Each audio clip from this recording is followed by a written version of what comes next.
इसी तरह से हजरत उसने मेरा वीडियो बनाया और उस पर लिख करके के बरेलवी मुनाजरा हार गए। अच्छा, मैं सिर्फ वहाँ पे गया था, ये तकरीर कर रहा था, मुझे मालूम भी नहीं था मैं मुनाजरा नहीं, मैं तो हजरत मेरी दुकान है कपड़े की, मैं दुकान चलाता हूँ अपने कपड़े की। अच्छा, वहीं पर कांग्रेस साये में ही मेरी कपड़े की दुकान है। अच्छा, अच्छा। तो इसने वहाँ इस तरह से ये डाल दिया कि हाँ भाई हम बरेलियों से मुनाजरा जीत गए। मैं तो सिर्फ कपड़े की शॉप चलाता हूँ। बेचारे एक आम मुसलमान हैं और टोपी दाढ़ी लगा ली, तो इसने ऐसा बना दिया जैसे कि बरेलवियों को मुफ्ती मुनाजरा हार गए, जबकि ये धोखा है। अगर ये इजाजत नहीं देंगे तो हम अभी इनकी वीडियो नहीं डलवाएंगे। लेकिन सवाल ये है कि एक बंदा आपसे सवाल करने गया और आपने गोया कि ये उल्टा बना दिया कि एक मुफ्ती साहब मुनाजरा हार गए। तो मुनाजरा हराने का इतना शौक है तो फिर हमारे सामने क्यों नहीं आते?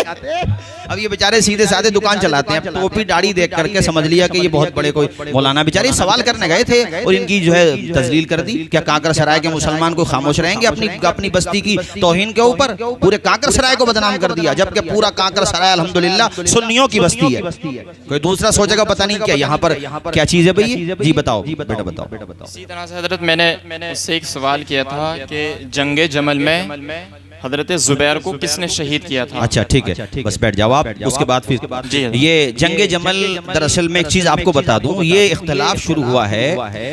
इससे पहले मैं एक चीज आपको बुनियादी ये बताऊं कि अहले सुन्नत व जमात का मानना यह है कि सहाबा के दरमियान जो आपस में हुआ उसमें हमें खामोश रहने का हुक्म है।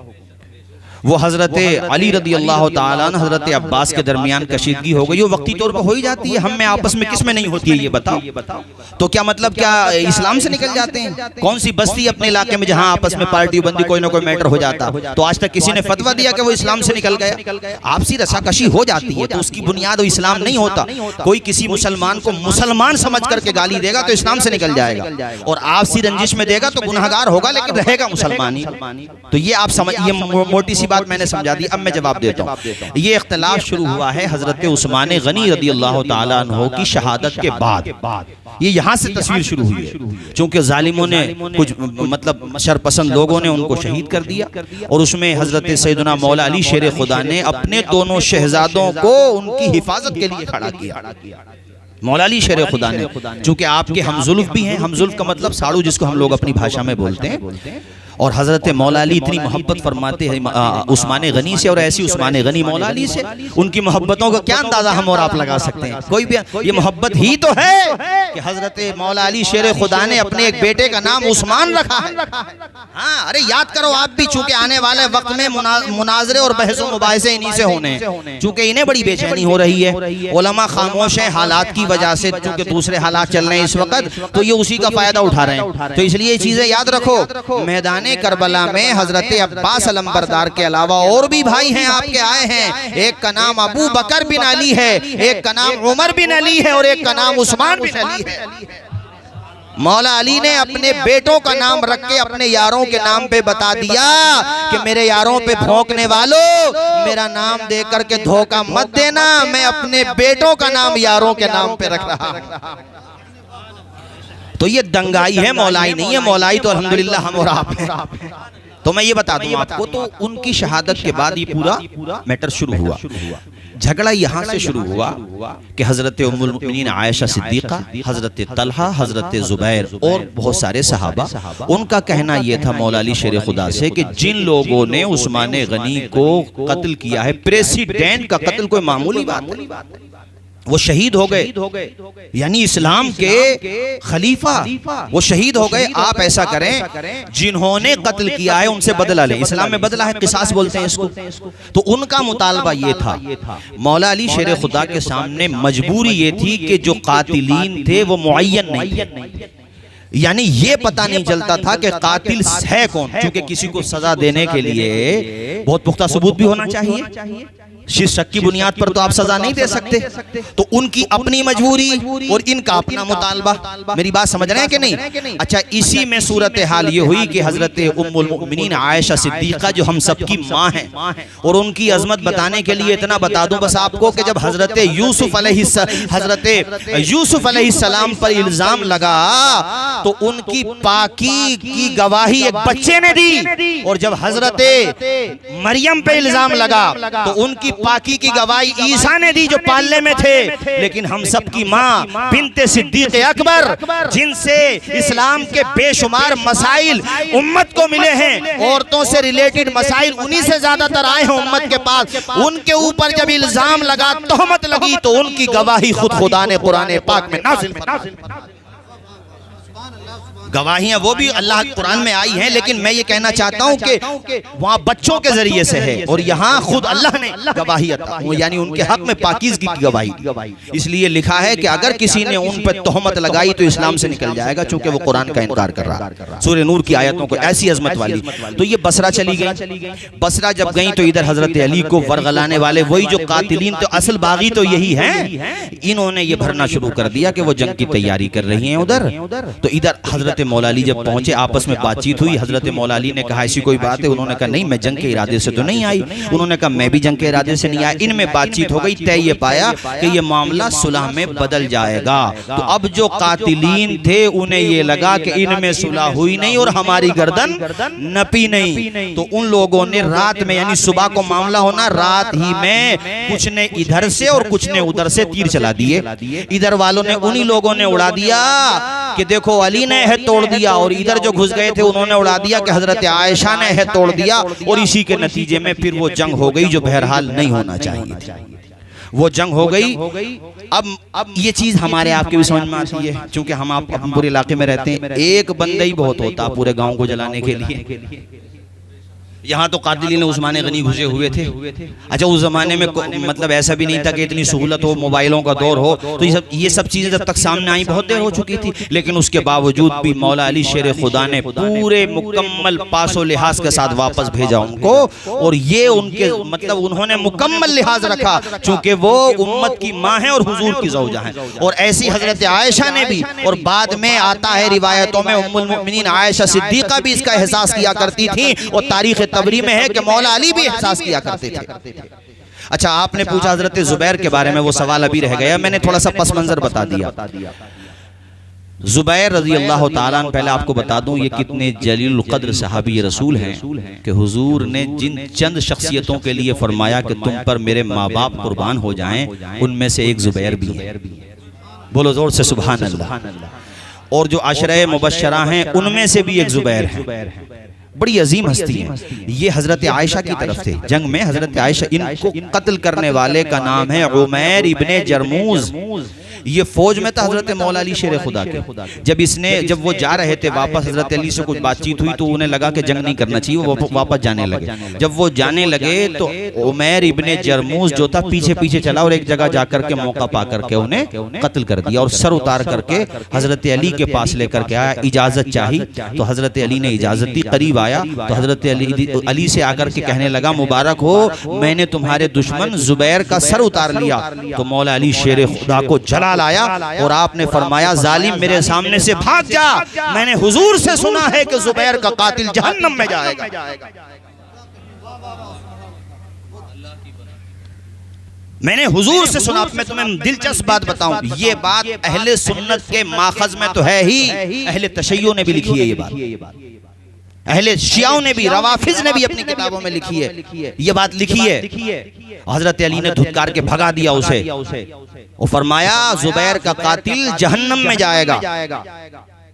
और ये उमैर इब्ने जरमूज मौला अली शेर खुदा के उसमें था, मगर आपको अंदाजा लगा सकते हैं मौला अली ने भगा दिया इसे। और हजरत अली की बात कैसे सच्ची ना होती। वही हुआ कि खारजियों में जाकर के मिल गया बाद में। ये खारजी वो हुए जो हजरत अमीर मुआविया से जब सुलह की बात आई और सुलह में ये तय पाया कि भाई एक हकम हमारी तरफ से आप बना लो और एक तुम, जिसको हम लोग पंच बोलते हैं। जब दो पार्टियों में झगड़ा होता है, ऐसा होता ना कि भाई इन्हें हमने बना लिया और इन्हें आप बना लो और आपस में कर लो। जब हकम बनाया तो मौला अली शेर खुदा के ग्रुप में से एक ग्रुप निकला, फिर ये खारजी के। इन्होंने कहा कि हकम तो सिर्फ अल्लाह है, तुमने बंदों को कैसे हकम बना लिया? तो कुरान की आयतें समझने के लिए भी तो मौला अली की गुलामी होना चाहिए, सहाबा की गुलामी होना चाहिए। मौला अली की मोहब्बत का नाम लेना और है, मोहब्बत का हक अदा करना और है।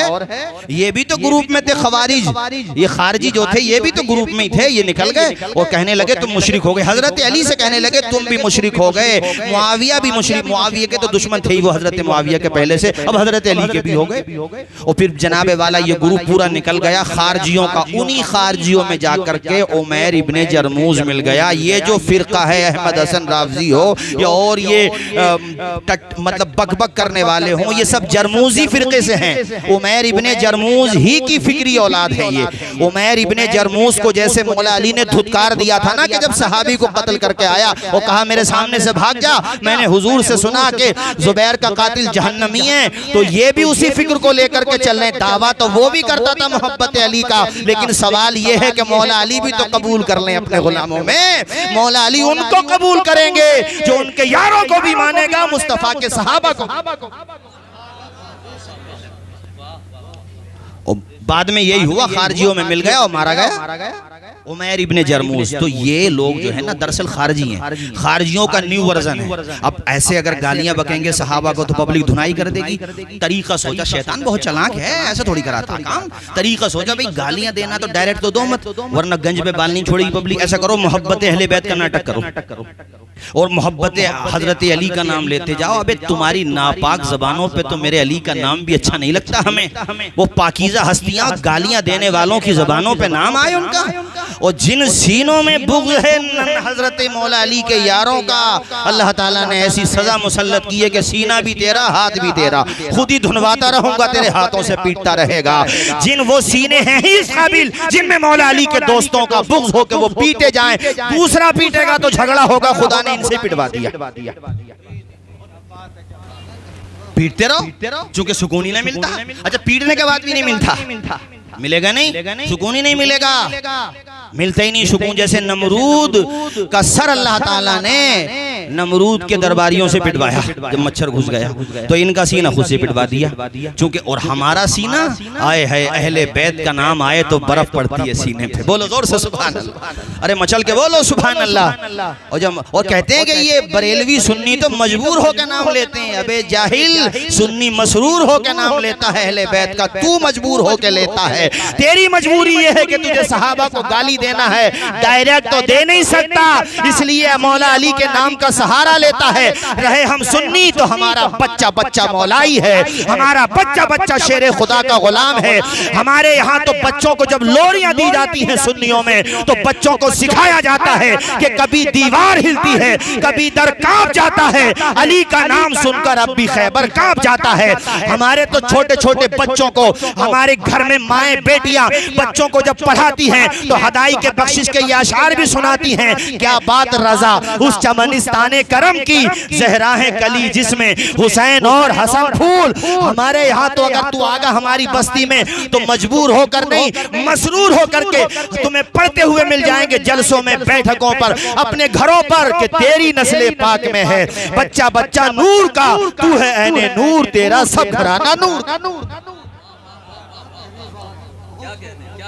तुम्हारा क्या लेना देना भाई, तुम तो रॉन्ग नंबर हो। हाँ, रॉन्ग नंबर हो, इसीलिए सामने नहीं आते। एक बात बताओ, मैंने आपकी बस्ती में किसी को चैलेंज दिया कि भाई मैं इस टॉपिक पे मुनाजरे का चैलेंज करता हूं, कल को किसी आलिम ने तुम्हारी बस्ती में कबूल कर लिया कि साहब मौलाना तौसीफ साहब जो चैलेंज दे करके गए थे मुझे वो कबूल है। अब आपने मुझे फोन किया कि भाई हजरत वो आपने जो चैलेंज दिया था वो तो कबूल हो गया। अब मुझे आए तारे नजर, तो मैंने क्या कहा कि अब सुप्रीम कोर्ट चलो। तो आपने पलट करके जवाब दिया कि जब मुनाजरा दे रहे थे तब सुप्रीम कोर्ट याद नहीं आ रहा था, और जब तुम्हारी टांग पकड़ी तो अब सुप्रीम कोर्ट याद आने लगा। ये तो वही बात हो गई, ना नौमन तेल होगा ना लड्डन जाफरी आएंगे।